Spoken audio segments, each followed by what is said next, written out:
বিপদ আসলেই প্রথমে বিশ্বনবী সাল্লাল্লাহু আলাইহি ওয়াসাল্লাম একটা দোয়া পড়তেন। তিনি পড়তেন ইন্না লিল্লাহি ওয়া ইন্না ইলাইহি রাজিউন। তাহলে বিপদ এলেই আমরা এখন থেকে ইন্না লিল্লাহ পড়ব, নাকি হায় হুতাশ করবেন?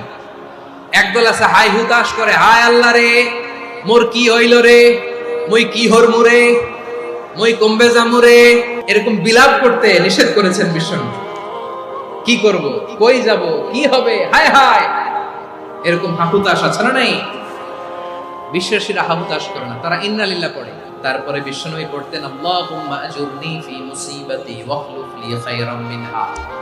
একসাথে প্রথমে পড়তেন ইন্না লিল্লাহি ওয়া ইন্না ইলাইহি রাজিউন, তারপর পরে পড়তেন আল্লাহুম্মা আজুরনি ফি মুসিবাতি ওয়াখলুফ লি খায়রাম মিনহা, মানে আল্লাহ এই যে আমি বিপদে ধৈর্য ধারণ করলাম এটার সব তুমি আমারে দাও, আর যেটা হারালাম এর চেয়ে ভালো কিছু দিয়ে মেকআপ করে দিও, ভালো কিছু দিয়ে বদল করে দিও। সুবহানাল্লাহ পড়েন।